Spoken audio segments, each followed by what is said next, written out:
Okay, you guys, I have this written because I will go off tangent and I will miss things. So we are in for a super surprise tonight.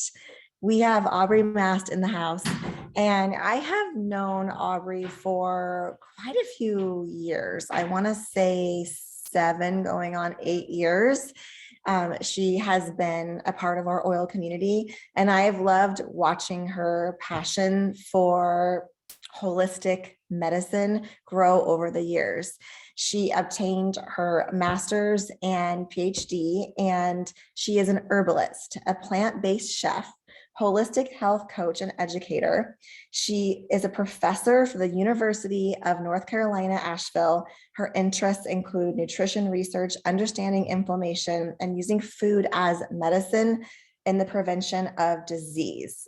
And I think her PhD is very interesting. Her research focused on perceptions of stress and self-actualization. She has a couple courses and books online and shares really good information on her Instagram. So I encourage you to go look her up after the fact because she is a wealth of knowledge and just joy. Her vibe is just a vibe you want to be around. You want to learn more and be better. So without further ado, this is Aubrey Mast. Hello, everyone. I've got a 6-week-old baby, so just bear with me. If you hear a participant, that is who it is. I'm so excited to be with you all tonight. It's so lovely to be here. And oh. Okay. Thank you, Wendy, for having me. Thank you for everybody showing up. Enable. I'm going to do slideshow. I don't need that. This is how I talk to my students when I present for them as well. So just so you know. Okay, and then let's do closed captioning. So I am so thrilled to be here. I've been with you with Young Living since 2013. And like Wendy said, I've got a fussy little one. I have your original question was, what are you diffusing? I have Calm going and I have velour slathered all over me. So we are in that piece. Yeah, so I'm here to talk to you guys about how essential oils work with mind, body, and spirit wellness. And that is like, this is the sweet spot to me. It's a passion area. I love that Young Living, especially because it is a brand that's based upon integrity. It hits on every single aspect of mind, body, medicine. And hopefully tonight you guys will gather different ways of how mind, body, medicine is really impactful and where we're going, in my opinion, on how medicine is changing and why we're all, at least for me, when I was drawn to Young Living, I was drawn to it because of the fact of prevention, of wanting to help my family. I have a 9-year-old son. And I wanted to use oils in a way that were helping me not have to always rely on allopathic medicine. And so hopefully we're going to get there together tonight. So a little bit more about me. My background is I grew up in Indiana, and when I was growing up, I grew up like walking cornfields and playing in the soil. And so I have this deep reverence for the earth and where things come from, specifically our food. And that just directly blended into essential oils. I have family farms dating back to 7 generations. And then my childhood was actually in greenhouses. So I could walk fields and fields and fields of different flowers. And I had this very intimate experience with connecting to flowers and food and understanding that there is a role to play with it. When I was in my early 20s, I was getting a fine arts degree, and I developed a lot of ovarian issues, and it landed me in and out of the hospital for a good 7 months. And I went through a whole litany of tests, as you do in the medical field. And the doctors were like, it's inconclusive. We have no idea what's going on with you. And I was like, okay, well, something's going on because I can feel it, right? And at that moment, I had the shift in my perception where it was, oh, I need to be an advocate for my own health. At that point in time, I started studying for my bachelor's in science, which is in health and wellness promotion. And when I was going through health and wellness promotion, I was trying to heal my own body, right? And at the same time, I was in a really horrible relationship. I'm sure, as most of us were in our 20s. Hopefully, I'm not the only one. And what happened was I was really disconnected from myself. I had stopped painting. I was not hanging out with friends. I was self-isolating. I was eating really poorly. I was staying up really late. I was just doing a lot of things that are not self-sustaining in a lot of ways, right? So I was having this concurrent experience happening where I was really unwell with nobody able to figure out what was going on with me. And I was also really unwell in my own life, right? And that really put me on this trajectory of finding what we consider in Western medicine as alternative practitioners, right? And the first practitioner I went to was asked me, how's your sleep? How's your relationships? When I was sitting in the office, they were diffusing lavender. And I was like, what is going on with this? Like I had never been around essential oils in that manner, right? And so that was just like this little seed that got planted in my mind around, well, why do people use oils for? And I graduated with my health and wellness promotion degree. And then I decided that I wanted to get my master's in public health because what I was witnessing was my family's all in Indiana. They have what we consider in nutrition a standard American diet. The standard American diet is filled with highly processed foods, a lot of sodium and not the good kind of sodium, right? We have high sugar concentrations in our diet. We're really lethargic. We are not outside as much. So this standard American lifestyle is also what we know creates chronic disease and is killing a lot of Americans. My family is exactly an example of that. They don't move very much, they eat very poorly. And so I went and had this epiphany when I was talking to them because they were like, oh, well, you're going to have diabetes one day because we have diabetes. And I was like, that does not have to be true for me. I know it doesn't. Around that time, I found a doctor called Dr. Dean Ornish. And Dr. Dean Ornish proved that we can actually change our DNA. And we can change our DNA, our genetic code, by changing our lifestyle factors. And this was revolutionary in my mind because I had grown up with this belief of like, oh, well, if my family has heart disease, then I have to have heart disease. It's just a matter of time until it happens. If they've got diabetes, then that's what's going to happen. It's just in my family lineage. My genetics are predetermined, and that's what is going to be how my life will play out. And when I found his research, I was like, whoa, this is revolutionary. I can change my genetics and how my DNA turns on and off based upon what diet and lifestyle I'm choosing. And that was like mind-boggling to me. And it was mind-boggling because the research was done in the 70s and the 80s. And I was just completely blown away. I'm like, if we've known this since the 70s and the 80s, how come we are not promoting it more? How come in the American public, we're not talking about it more? So this is really where I started focusing on my public health, my master's in public health. During my master's in public health, I also started traveling and I started a holistic healthcare clinic, and I was responsible for establishing a farmer's market. We had an aromatherapist that was part of the farmer's market, and she would come to the farmer's market and she would just have these oils with her. And at the time I was like, this is really beautiful because we had people that were older farmers, and a lot of them were dealing with like memory decline. There was some that had arthritis. There was some that were had the beginnings of Parkinson's and Alzheimer's disease. And so she would be using the oils beyond just massage. And I was very intrigued with this piece, right? And so that really was another seed that was planted for me with Young Living. Fast forward a little bit, I got my master's. I met my ex-husband. And when I was with my ex-husband, I got divorced too, right? Obviously, as the ex piece. And this was a full circle moment for me. The reason why I bring this up is because this is it was accumulation of bad relationships, stepping out on myself, not taking care of me the way I needed to, not eating well, not doing the things that really I was passionate about, right? I got involved in a relationship that was just not great for me. But my beautiful 9-year-old son, who's in the picture, came out of it. So it was a blessing in disguise. And what came forward was that I began teaching.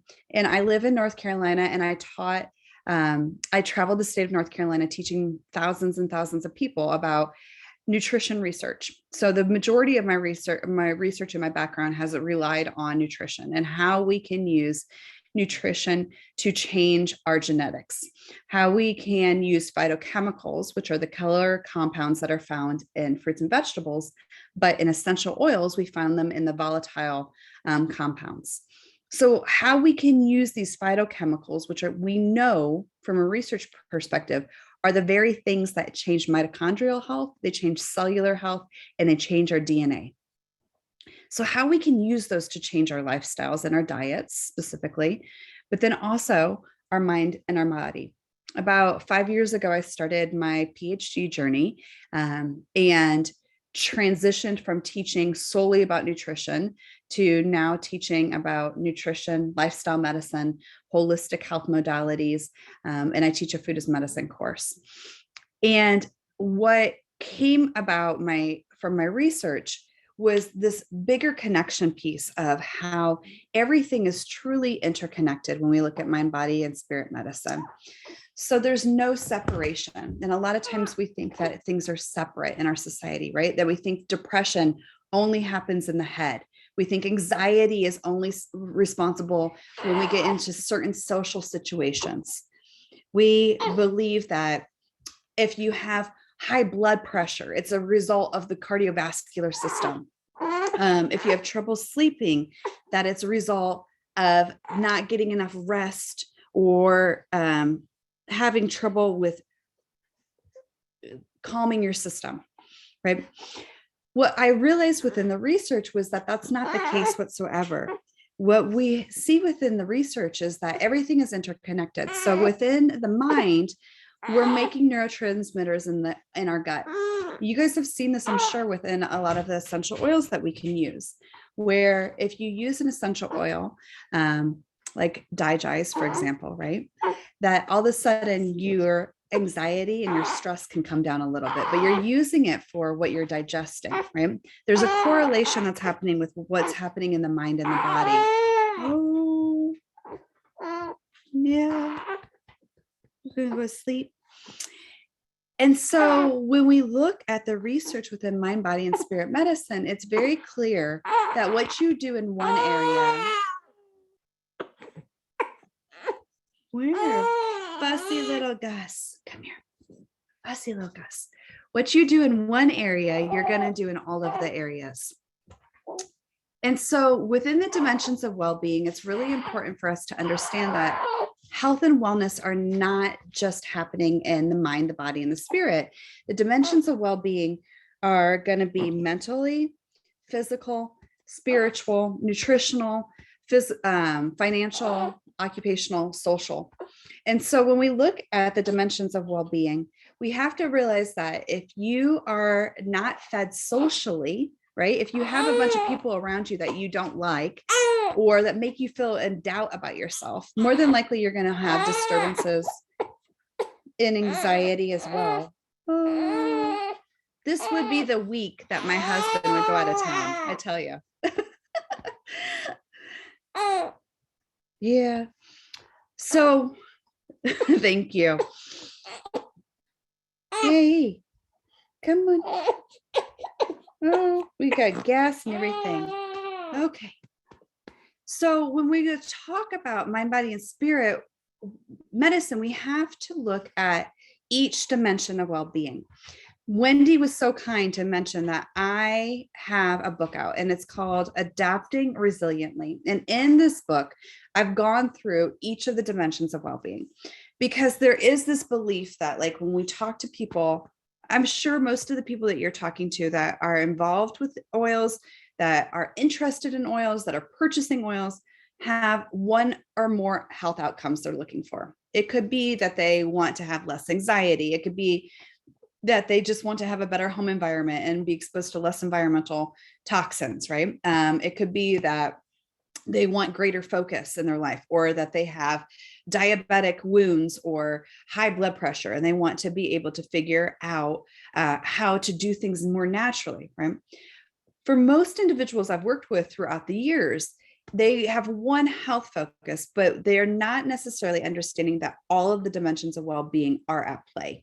In fact, you can go online, and if you Google dimensions of well-being, there's quizzes you can take where you'll have a pie chart where you're able to see which dimension you are out of balance. And the belief is that if you're in balance in all of these dimensions of well-being, then you're able to become self-aware, and what in Eastern medicine is considered nirvana or enlightenment is able to happen, where you're feeling as your best self. And in my terminology, I would call that you're experiencing optimal vitality, right? That you're able to feel centered, you're supported financially and socially, you digest food really well, you're feeding your body well, you're hydrated, that you're experiencing abundance, that you're experiencing support, that you're moving your body, that you're resting well, that mentally and emotionally you are stable. So there is a lot, it's very similar to Ayurvedic medicine. That's right. And so there is a lot of similarities within looking at your dimensions of well-being, because if you're out of one area, more than likely you're out of another area. So if we go back to my background, right? I said I was in a really poor relationship, and I was also socially isolating. You can see from that experience that my relationships and the social relationships were out of balance. But I also said that I was eating really poorly and I wasn't sleeping. So now all of a sudden you can see, like, physically, my health is out of balance, and nutritionally, I'm out of alignment. So these dimensions of well-being are really great indicators for a lot of individuals to look at. And when we talk about Young Living oils, the beautiful thing with Young Living is that they're going to be able to impact all of those dimensions of well-being. I mean, think about it. You guys are on a Zoom call right now, and you have a whole community here that's interested in similar things, right? That's a tribe, the social support. You also have the financial incentives of growing your business. That's going to be another indicative.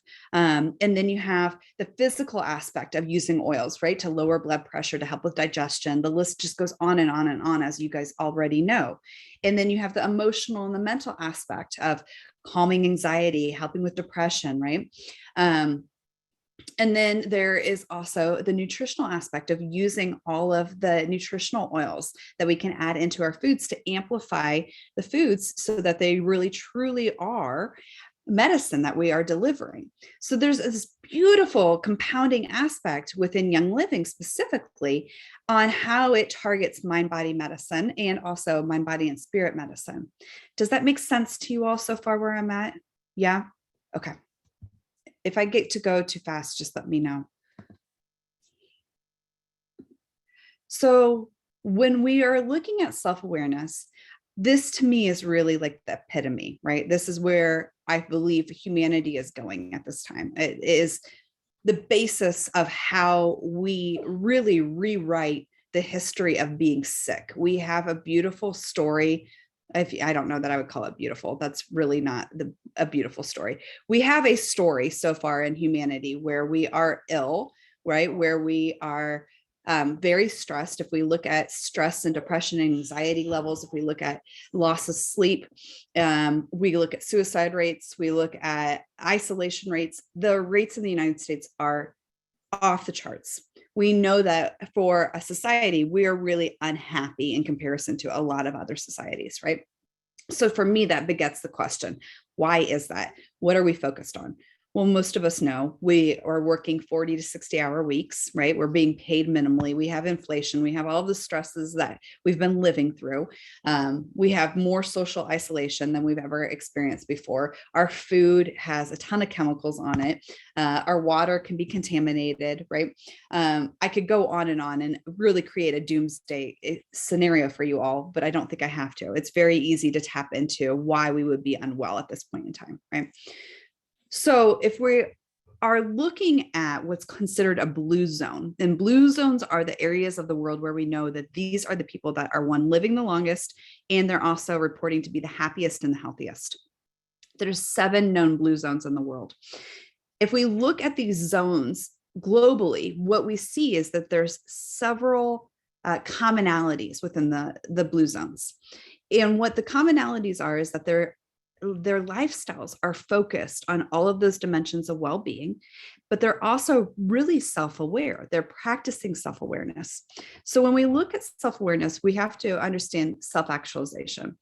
Now, this is definitely the area of my research, and I'm going to do a shameless plug right now. I am in the middle of conducting research, and so I am looking for participants. If you are interested in participating, I would love it. It is a survey, and I'm looking for people to answer questions about self-actualization, stress perception, and your ability to be creative. Okay? So with self-actualization, what the research has shown is that the more self-aware we become, the lower our inflammation rates go down. So this is monumental in my world. If we can alter how much inflammation is in our body, that means we can alter our risk of chronic disease. Okay. And if we're altering our risk of chronic disease, then we're more likely to experience that optimal vitality. We're experiencing less stress. We are experiencing happiness, right? We're experiencing more sense of purpose in our lives. So with the research, it shows that it's this compounding piece of, if you practice self-actualization, so how aware am I? How aware am I of the relationships that I keep?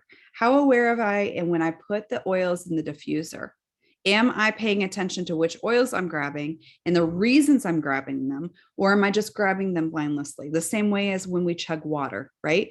Are we just chugging it because we are thirsty, or are we aware of the flavors? The beautiful practice that I'm going to suggest is called mindful eating, but you can extrapolate that forward for mindful walking, for mindful diffusing, if you wanted to, right? Where you're spending a moment just connecting to whatever it is you are doing. One of my favorite Eastern teachers is Thich Nhat Hanh. And he says, whenever you are washing dishes, wash the dishes. So within mindful diffusing, right? I know I'm notorious for this. I go to my cabinet with all my oils. I grab the oils that sound the best to me, and I just dump them in the diffuser. I turn the diffuser on. I walk away. End of story. But I very rarely sit with the oil and I go, oh, I'm choosing this oil for this purpose. And this is my intention with using this oil. And then I'm smelling the oil from the bottle before I'm actually diffusing it, right? That process of slowing down and connecting is not only beautiful for dropping our heart rate or our heart rate variability, and so dropping our blood pressure, it also changes how much inflammation is in circulation. So if we go back to that doomsday scenario, we know that inflammation rates are higher than they've ever been in society. Also, our chronic disease risk, our depression risk, right? They all are correlated with inflammation. So the more we can drop into this mindfulness of, I'm aware of the company I'm keeping, I'm aware of when I'm eating my food, I know what all the flavors are, instead of just the unconsciousness that we're so ingrained with at this point in time. If we can drop into, I'm walking, I can feel my whole foot on the ground. That dropping in truly changes the amount of inflammation that is that's circulating in our system. And that's going to change all of our health outcomes, right? Oh, you heard baby. I'm sure you heard baby. That was a burp from baby. So within stress perception, we have to understand, how are we perceiving stress? Now, this is where we get into some really interesting research for me. Stress perception, Dr. Joe Dispenza is notorious for this research. And what he has shown is that if we rewire how our brain is operating, we can rewire how our body is operating, right? They're interconnected again. So I know he's one of my favorites. So with stress perception, it's actually been shown in the research that how you perceive stress. So how I think a stressful situation is going to go will actually determine how much inflammation I'm going to release. So tonight, before I got on this call, if I was in my head and I was like, oh my gosh, this is going to be so hard, and I don't know if these people are going to like me, and I don't know that they're going to receive this information. If I was saying that to myself, or I was anticipating that, then I would release cortisol, right? Which is a stress hormone. And I'm going to have a high inflammation of, or high rates of all of my inflammatory markers, which in typical research, we're looking at about 13 different inflammatory markers, just by perceiving that it could be a stressful event. So again, here's the conversation about the slowing down, right? If we can say before we go into a stressful situation, okay, this is not going to be that stressful. Wendy, last week I saw you when you were traveling through Mexico, you were sniffing oils, right? You're inhaling oils to calm yourself down. That is like, yes, that's calming yourself down, but it's also rewiring your autonomic nervous system and helping with neuroregulation and neuro rewiring, so that we have a different story that's happening mentally. Because when we have a different story happening mentally, we are changing what's happening physically, right? We're going to change all of those inflammatory markers that are in circulation. And that's the name of the game. Like, that is the key piece for how we live with vitality. But that's also why Young Living is so stinking powerful, is because it's helping to lower inflammatory markers. And especially if we're doing it from a mindful perspective, that's when we start to see these just drops in illnesses and in diseases, which to me is beautiful, because now all of a sudden, guess who's got the power again?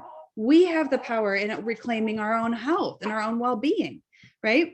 And that's not what we're taught. We're taught that health is what happens to us. Somebody else tell me what's wrong with my body. Well, hold on. That's not what's going on here. When we're practicing self-actualization, we're practicing mindfulness, we're changing what's happening mentally so we can change what's happening physically, right? That is powerful, and it's a reclamation. I hear you. Do you want to sit with me? You want to sit? Okay. Okay. Let's keep going. We're all doing good? I think so. Yeah. All right. Good. Let me see if I can find this. Okay. So I brought up my book. There it is. It's available in really wherever you would find a book at. And so with the book, I don't know how many of you are mamas, but just side note, all the mamas know that there's such a thing called the witching hour. And we just so happen to be in our witching hour here. So we're hanging out good. I'm glad that everybody's enjoying the information so far. Yeah. Okay. So the book walks you through going step by step into these dimensions of wellness, and it breaks down this research. And so the research to me is really powerful, because I'm a science geek.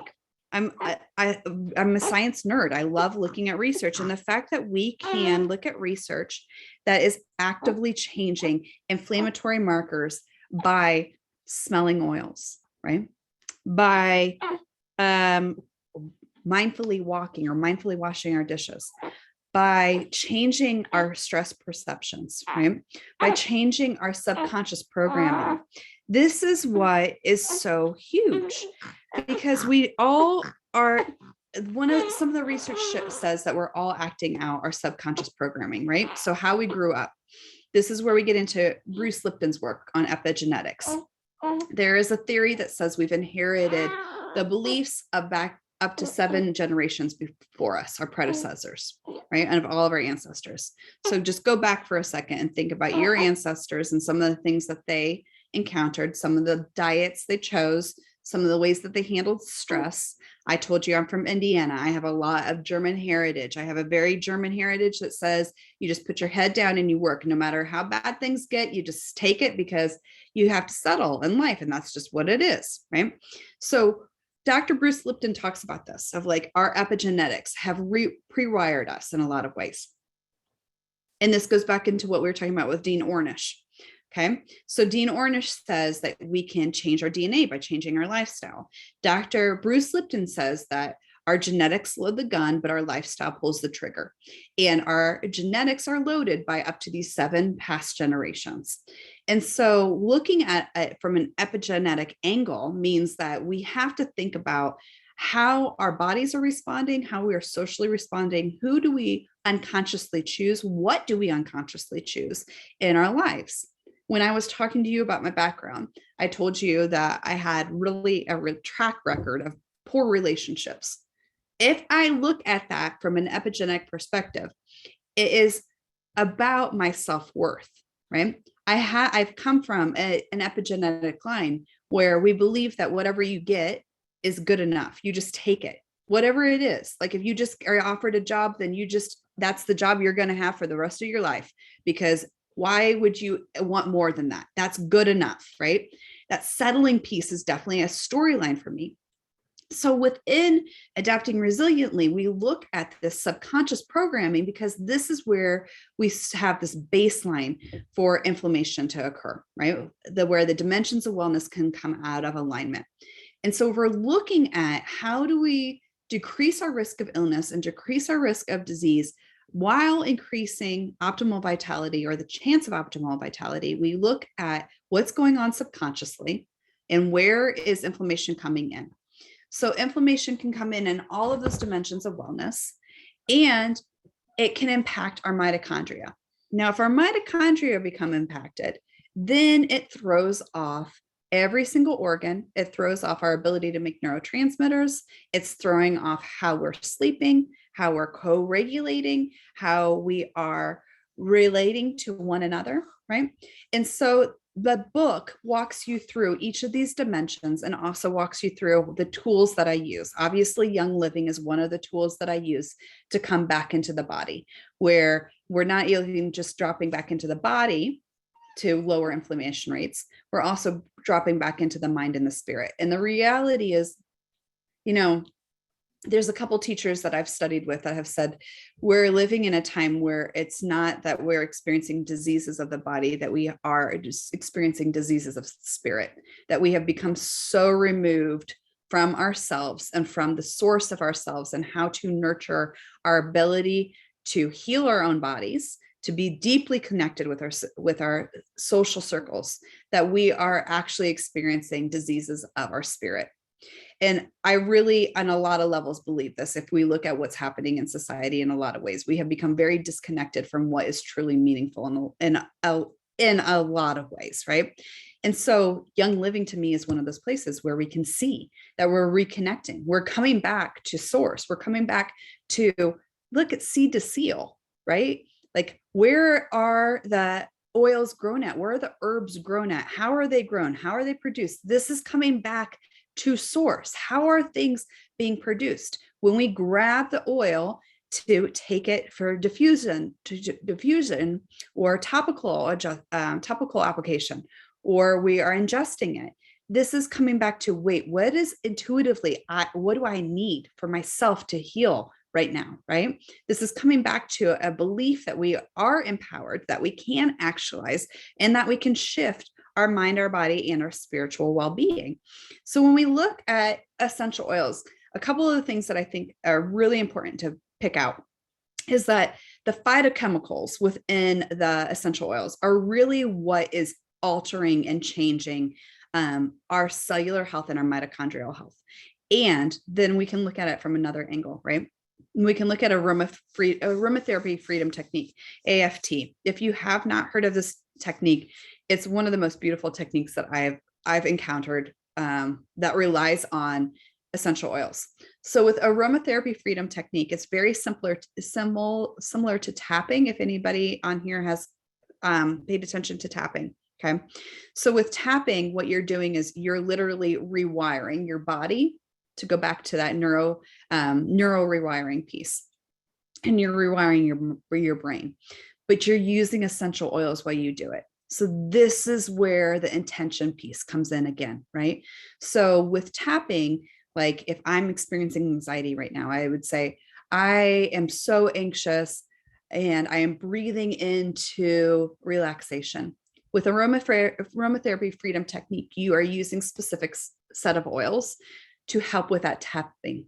So you're rewiring that stress perception. How am I perceiving my body and my mind and my spirit in this situation at this time, and using the oils to rewire it, right? The beautiful thing is when you do aromatherapy freedom technique, then every time you smell that oil afterwards, it's like neural regeneration. So you smell the same oil and you immediately kick back into, oh, that's right. I'm not anxious. I've rewired that part of me, that part of me that believes that I'm not worthy, that I can't be loved, that I'm unhealthy, that I'm unwell. That is being rewired every single time you come back to AFT.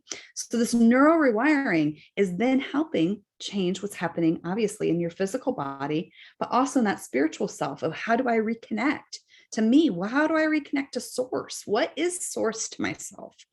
Which is truly beautiful, right? And then we have the intention setting. So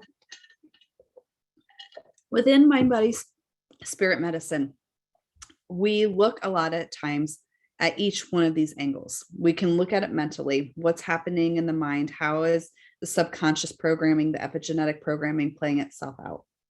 I can look at it physically, what inflammatory markers are being released, where is there inflammation happening in the body, what organ is distressed, how is the body moving, right? I can look at those angles, but I can also look at the spirit self and go back to this piece around being completely disconnected from our spiritual selves in whatever context that means to you. In mind, body, spirit medicine, essential oils would work on the spirit self with intention setting. We talked about mindful diffusing, right? We can also use those within meditation sessions or within manifestation sessions or within journeying, if that's something that you subscribe to. So a lot of the terminology I would be using with journeying is where you would have a particular oil and you're using that oil for its ability to take you or to help you visualize, right? Where you want to go or what you want to feel. So like, for example, I live in Asheville, North Carolina. My husband and I are trying to create the opportunity to buy a farm. Okay. So that would be my intention setting. I've been using the Freedom essential oil every time I sit down to visualize what this farm is going to look like. What is it going to feel like? And that way, every time I smell that oil, I come back into that mental and that emotional place of, oh yeah, that's right. It feels like freedom. And so it's able to create it a little bit more freely. And so essential oils, especially Young Livings, are indicative to me of mind, body, and spirit healing because they touch on integrity, they touch on source, they're delivering phytochemicals, so they're rewiring what's happening in our mitochondria and our cellular health. They're changing our lifestyle factors. I'm sure all of you that are using Young Living can actively report that your lifestyle has changed prior to having Young Living in your life. I know I can definitely attest to that, right? So all of those aspects are shifting whole body wellness into optimal vitality. That brings me to this other device that I think is really amazing, which has been brand new and is coming into my world because I'm using it with Young Living. So the Healy is a frequency medicine device. And this is where I think mind body medicine is actually going, where we're understanding that we're not just a physical body, that we're not just a mental body. We are not just an emotional body. We are all those dimensions of well-being, and we're also energetics. This can be really out there for a lot of individuals. Young Living, one of the things that I love about the oils is if you look at the frequency of oils, right? Each oil has a particular frequency to it. If we look at how mitochondria and how cells operate, there's a frequency that is exhibited and measured when we're looking at mitochondrial health, cellular health, and organ health. Same thing happens when we look at different oils. Rose oil has the highest frequency to it. Okay. So when we look at particular oils and this frequency pattern, this is how we start rewiring our bodies from a cellular perspective, from a mitochondrial perspective. But that's also what's changing what's happening in our brain, right?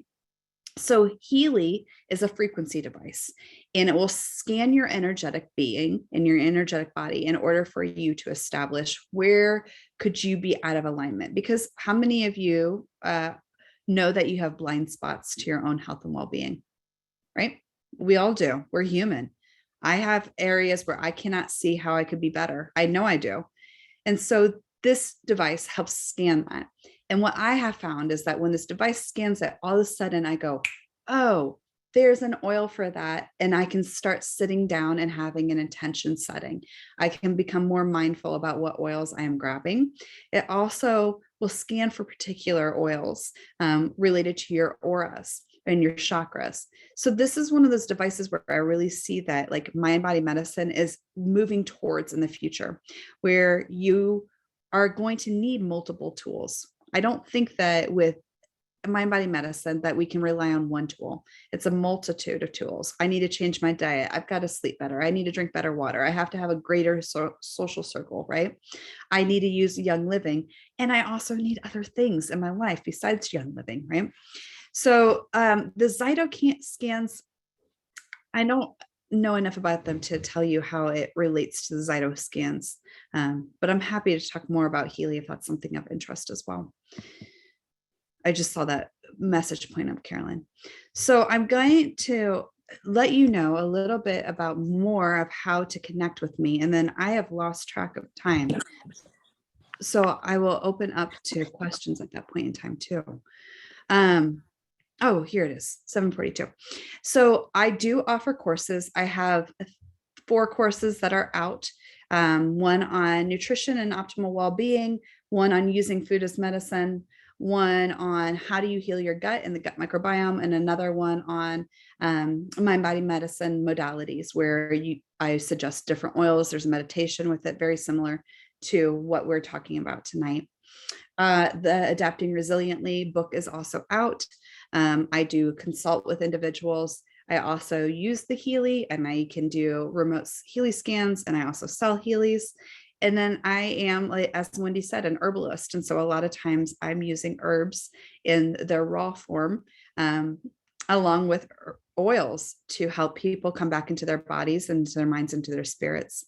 And then I'm also working on health protocols for a variety of health concerns right now. And those health protocols are coming at it from a mind, body, spirit aspect as well, where you have a different nutrient changes suggested to you. And then you also have different oils to use and herbs to use, etc.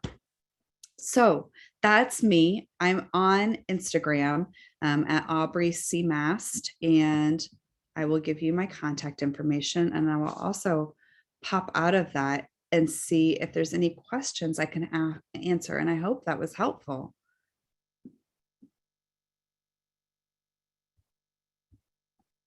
Oh, and for those of you that have said that you would be interested in doing my research study, I'm going to pop the link into the chat, because I would really deeply, deeply be grateful.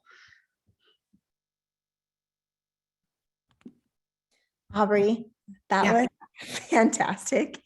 I'm just going to listen to you on repeat every day, all day long, because I know I need it. And just that little piece about, gosh, I could be stressed out because I have a brand new baby and my husband's out of town and I'm getting on this call in front of all of these people. And what if technology doesn't work? And like all these things we can do to ourselves.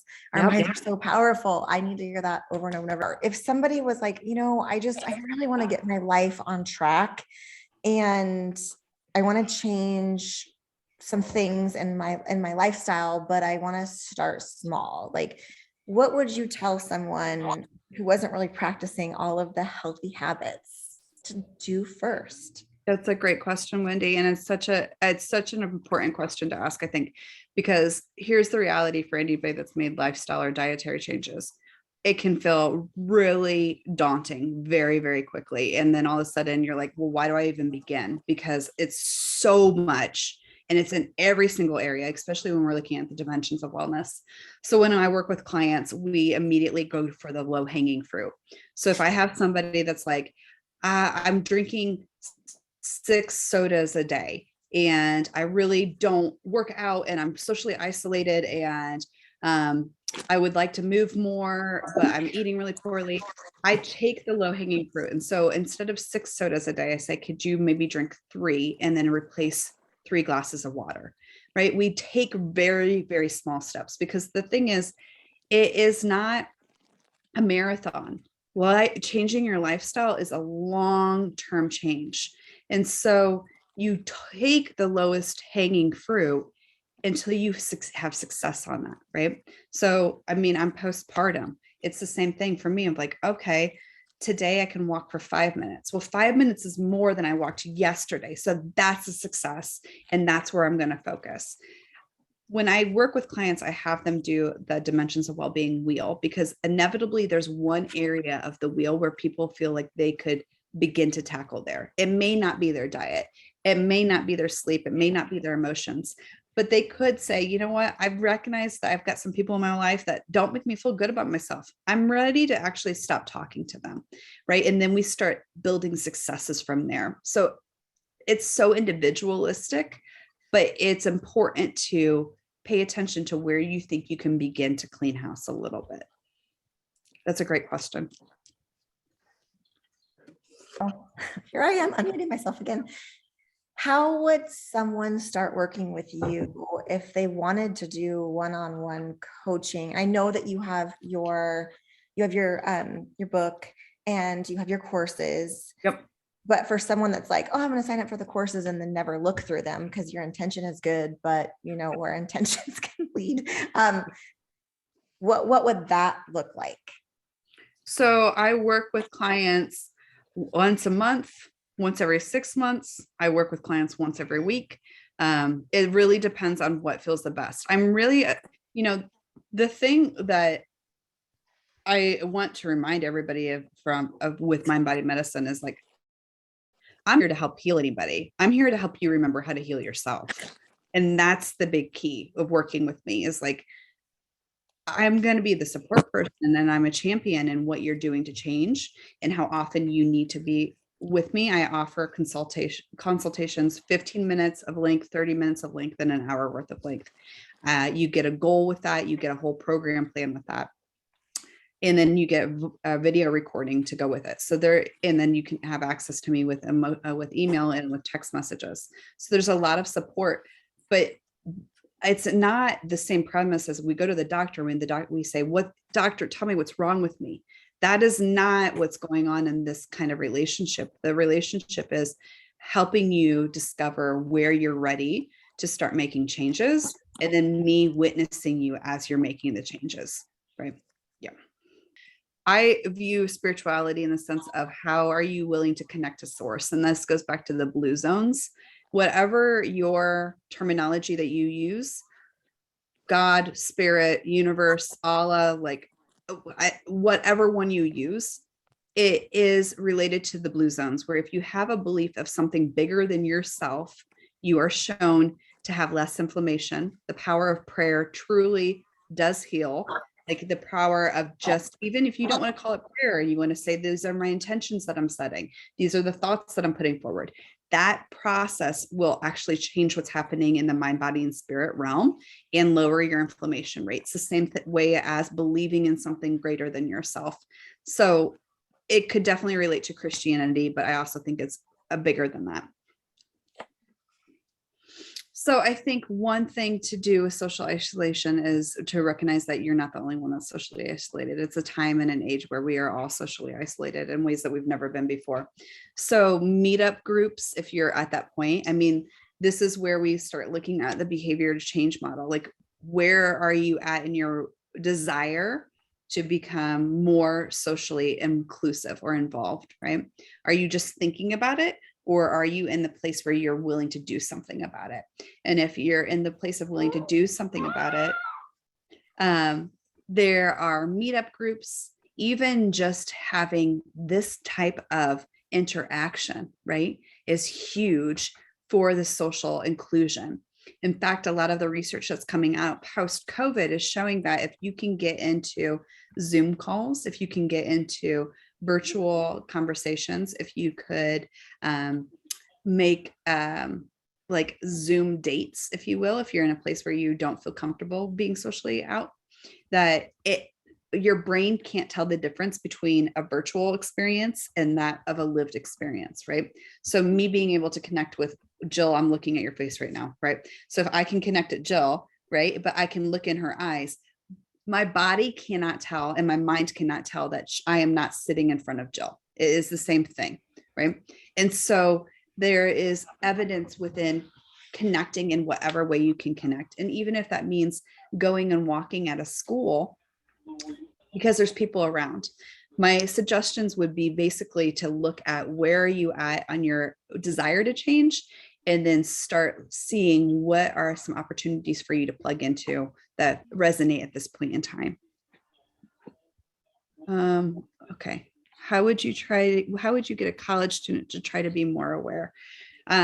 Funny, I work with college students. So the way that I try to get my students to be more self-aware is to really ask bigger questions. And so when they tell me, Professor Mast, I've got a headache today, my first question is to them, well, how did you sleep last night?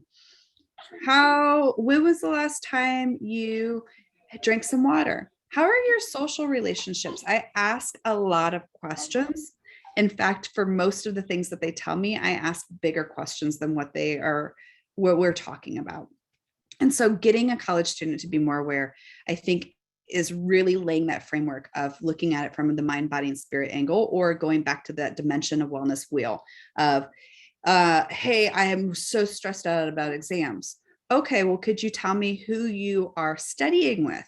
What are you eating while you're studying? How much have you been drinking water while you're studying? What's your sleep like while you're studying, right? Like digging into all of that dimension of wellness wheel, because really that dimension of wellness wheel is really there to help foster self-awareness.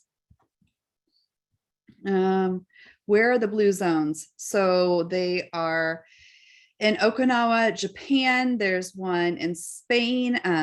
They have tried to start one in Texas, I believe. And there is one in Africa. If you just Google blue zones, Dan Buettner traveled the world finding these zones, and there's a book on the blue zones, and there's also a cookbook on the blue zones to show you what they're all practicing. There's 8 components of blue zones, where it's move your body, eat more lentils, have social connections, and believe in something bigger than yourself, laugh every day, have a little bit of wine on occasion, right? And so there's 8 different factors that you can find in every one of those blue zones. Let's see. The charges for my services depend on how long you want to be with me. It can range anywhere from $20 on the way up to $200. That's why I also offer protocols and courses in case if you want my information. The courses are me talking for a while and then giving handouts, so you can have access to my content without having to book me, if that is of interest. And that's at my website, which is adaptingresiliently.com, and you can find everything that I've talked about tonight.